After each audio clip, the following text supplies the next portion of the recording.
Let's create a flash-like phase ability.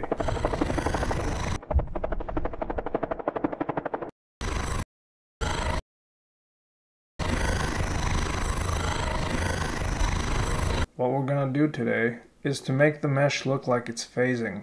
Make sure we can go through objects and not go through certain objects.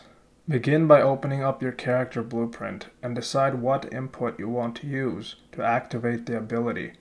Create a variable called something like phasing, connect it to a flip-flop and set it to be true when on and false when off. Drag out your mesh and add a add local offset node. What settings to use here entirely depends on your mesh and the materials your mesh is using, so try and see what works for you. You can also choose to only move the mesh to one direction only, but that can look weird when looking from certain angles, so I like to use all three directions. Add a delay node and set the time to be 0.01. Again, you can change this to fit your needs. Add another offset node and make sure you set the same values, but in reverse. Add another delay node and check if our ability is on. Connect the true to the first offset node. Now our character will look like he's vibrating. In order to make him be able to go through objects, we have to change our capsule collision's overlap response and to turn off our camera boom collision test. You can choose what collision channels to use, but objects in your world that serve no purpose will by default be set to world static. Set the new response to be overlap.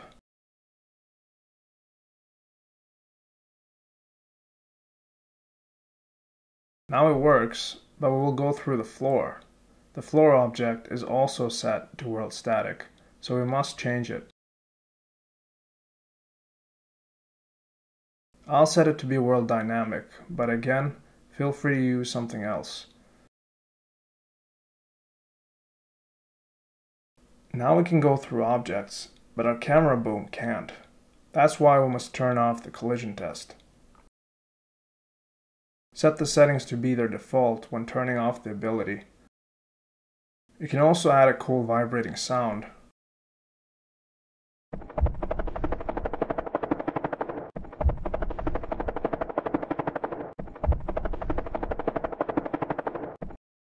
We can also change our collision type to be physics actors, or anything else really. If you want to have a sound playing while you're phasing through certain objects, you can add a box collision to your character, add a begin and end overlap, get collision object type, and connect it to switch on E-collision channel. On world static, spawn your desired sound. On end overlap, stop the sound. Make sure to check if the ability is on for the sound to spawn.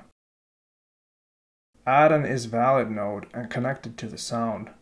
On false, check if we're overlapping our component, and if we are, reconnect to the check.